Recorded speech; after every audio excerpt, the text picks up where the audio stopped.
Hey y'all, this week's episode is brought to you by Seed, a biotech company that's pioneering the application of bacteria to improve human and planetary health.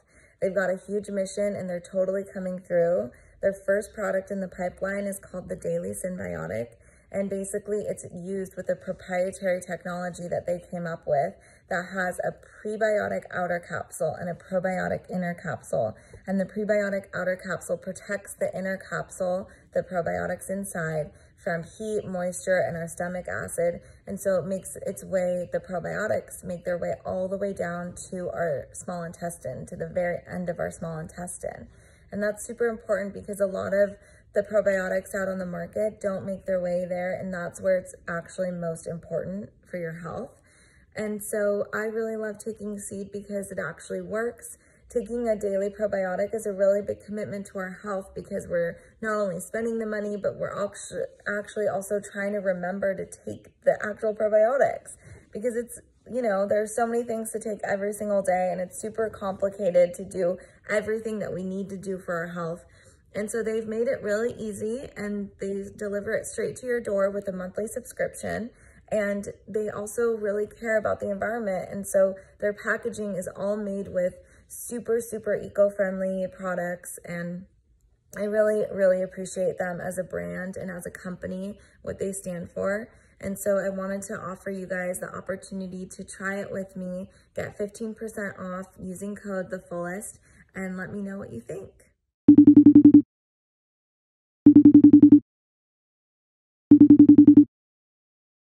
How are you? I'm good. How are you? Are you Good. on lockdown? We're not in government lockdown yet, but we've been doing just like self-quarantining and just like going out to take the dog out and get to the grocery store and that kind of stuff. Okay, cool. But they haven't put any like shelter in place or any kind of laws like that in place? Not yet. That's good. They kind of tried to do that where I am, and they did that and then they kind of retracted it, but that's, I mean, I think everyone's doing the same thing right now. If they're staying present and connected, they know that it's just a good idea to stay inside right now until they figure out what's going on. Yeah. Yeah, I mean, all that being said, there's like still people in our building that are having parties. I know. I have tenants. We have like a front and back unit, and our tenants are totally partying. And on one hand, I'm like, am I taking it too seriously? And then on the other hand, I mean, and then it's like, I don't know, people that are doing that, I know a lot of people are thinking like that's super irresponsible and stuff, but I just feel like, you know, good for them, I guess. They're not hanging out with elderly people, it doesn't look like, and maybe they'll keep to themselves, and we'll see. Also, everybody processes stuff like this in different ways, and like the last thing we need to be doing right now is judging. Yeah. Yeah. It's so true. Yeah. So I want to just, you know, I really wanted to talk to you and get an idea of how you're feeling. And, you know, obviously I feel like you're just, obviously, not that I feel like, but you're just such an intuitive person and you're so calming for people. And it's so important right now more than ever that people have this sense of calm because the media is just really freaking people out, and you know, we don't know, is it rightfully so or not. It's just still not good for our nervous system, and it in the end makes it so that we are more susceptible to getting sick. So I just wanted to gauge like what you're up to, what you're feeling, and what you recommend during this time, really. Yeah, I mean, right now, currently, I am in like warrior mode. Like I'm just really going into this. I kept on getting this whole download about how I need to prepare my body to hold more light. And now that we're like in this, I understand why. So it was before that you like, wow. Last month. I got this whole like just really strong intuitive feeling, I think would be the best way to put it, that I need to prepare my body to hold more light. And so I started doing a liver cleanse, very gentle, but extensive liver cleanse that I'm still doing now.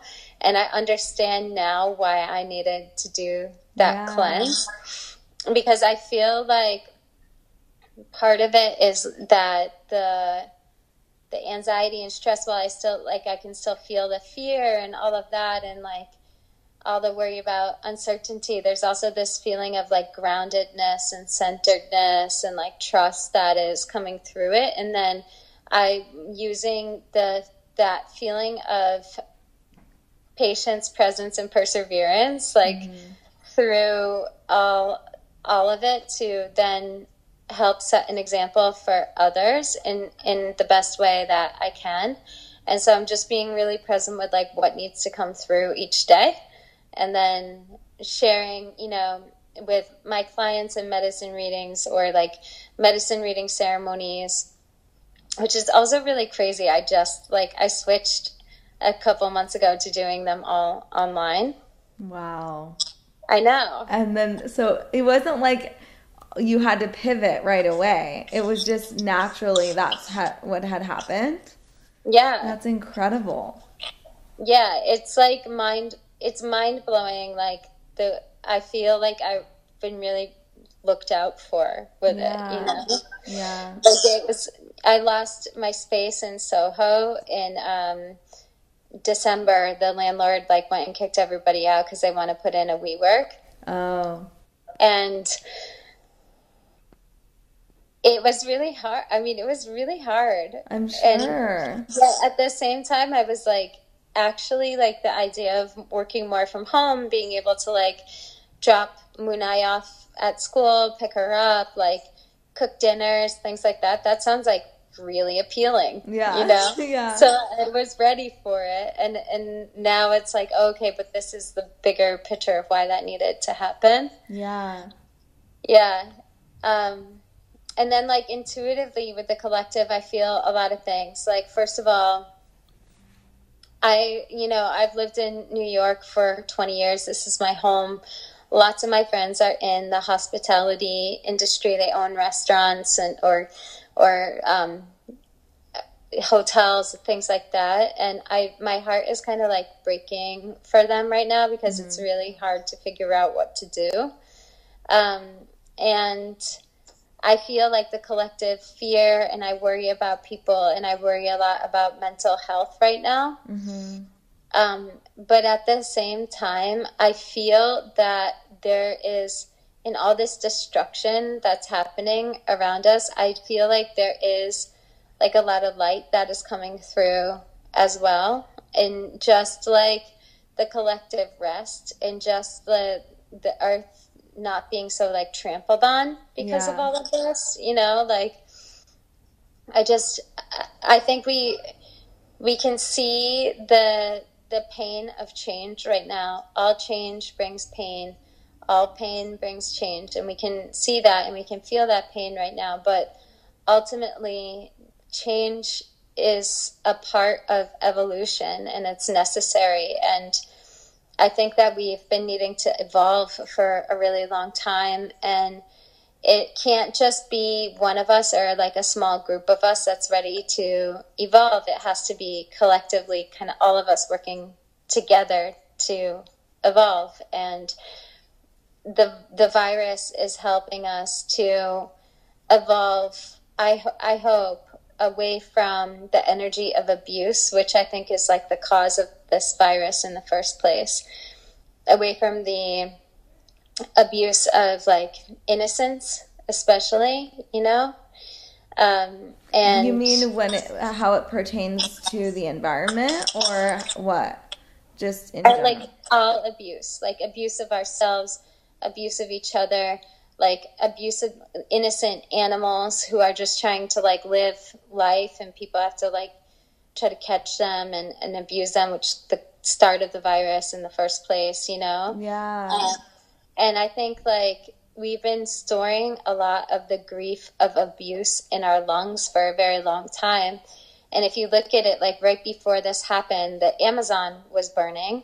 that's like that's the lungs of the earth, you know. Australia was burning, the forest there, like this is all connected in a way.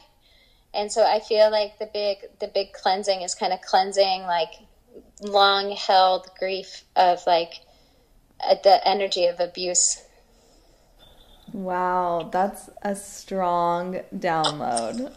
That's beautiful. So how do you recommend that people do that and take that information and really apply it to themselves and for others who may be really struggling? Like I get to stay home during this time, right? And I feel really lucky. Other people are on overtime working so hard and compromising their health for the rest of us. And other people are being let go. And I mean, for me, business-wise, it's really difficult, obviously. And I understand how it's affecting our economy, and my family is in the hotel business. So definitely, like, I firsthand know how it's impacting people, business and mental health, and just the people, like you said. So what can we do in the different scenarios that we're in to just support ourselves and our loved ones? I think that it's time to like be really, really gentle with ourselves and with each other.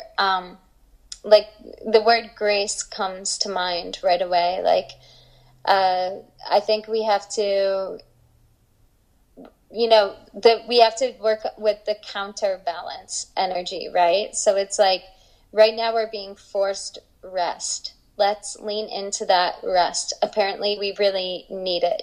For the ones that are working overtime, like how can we show up for them, take care of them, make sure that they're getting some rest or at least hydration, during the times where they can take like a second to themselves to just drink a glass of water and things like that. Yeah. I think that like it is a leaning into that energy that we all have in us, of whether you're male, female, whatever, whatever it is you want to be, we all have that energy within us of the divine feminine. And I think it's a leaning into the acceptance and the understanding and the compassion and the receptivity of the divine feminine that will start to help us through this. Not that there's anything wrong with masculine energy. There's also divine masculine energy. We just have been in a place where the masculine has been going for too long, for too strong, and the feminine has been silenced and set aside. And so, that energy started activating for us maybe like 8 years ago, and now it's getting like a little bit more amped up. And divine feminine energy, it's just the energy of receptivity and taking care of each other, And that's exactly what we're doing now, is just resting. And yeah, that's so beautiful. So I know you have other recommendations in the form of baths. I love your book. I've been having so much fun going through it, and thank you for sending me a copy. And I'm curious what sorts of things in the form of baths or any other things have come through for you. Well, I think that baths are just so awesome as a go-to for creating a healing space for yourself right now. And there's so much that you already have in your kitchen. Probably, hopefully you do. Yeah. To take a really beautiful bath. Yeah. Like I actually tried the saffron latte in my bath, just a little bit. And you can't use too much of it because it'll turn the tub orange. Yeah. And your skin. But if you use just like a little bit with milk, it's so beautiful. It's like you get this amazing glow after. We've been making saffron bath salts and milk baths lately, so I'll have to send you some, because I saw in your book you've also been using the tea. So it's just crazy how that was, coming through. Yeah, it's a really divine plant. I'm really happy that you are working with it. But, like, even if you just do a bath with a dash of olive oil, salt, some baking soda, and then you put any like seashell or crystal that you've found on the beach, and maybe you have some like dried rosemary in your spice rack. Like putting these ingredients in there, it brings in like a really beautiful earthly element to it. Rosemary, it carries the energy of like a loving but protective mother. Like if you think about how the plant is shaped, she's like spiky, but she's soft, you know? Yeah. And that's the exact energy that we need right now. So that could be like a really beautiful bath that you prepare for yourself that you have right in your own home. I cannot wait to do that. That sounds so fun. And that's the thing, it's like I felt myself getting really stressed about this whole thing, and I really had to check in with myself because I don't have a TV. I'm normally not on and super plugged into things like this constantly. And I felt like it was just bombarding us on social media and everything. And it was just getting really scary. But I spent one night on the phone with a couple of my friends, and we just talked and said everything that we were feeling about it. And I felt like I just talked it all out, and then I was able to finally just be like, okay, now I'm good. Like now I feel grounded. I got it out, and now I'm ready to just like be in my home. Even though I was already ready to be in my home, it just the anxiety and fear were still in the back of my mind. But I just think that sometimes it's nice to just like let it out and then be able to be present in your bath, to really be present in your morning rituals, and just taking care of ourselves, like as simply as like putting oil on our body and how good that feels. Like just, it's so nice how that comes through. So thank you for being such a beautiful light in this world. And honestly, like your presence, just seeing you, anything that you post, anything that you put out, is just, it's so needed, and it makes me feel so good. And I know that it just shifts everyone else. So I just want to say thank you. I love you. And thanks for taking this time. And I'm looking forward for your book to come out too, because that's really needed in this time. And luckily people can still deliver or order it for delivery and get it home and take this time to be with themselves. So it's perfect timing in a way. You're going to make me cry. Thank you so much. I love you. I'm like tearing up because I mean, it's true. I'm so happy we met so many years ago, and I know. And it's beautiful to just, you know, watch you do your thing, and you've helped me so much. So thank you for sharing. I love you. Love you too. I'll talk to you soon. Bye. Bye.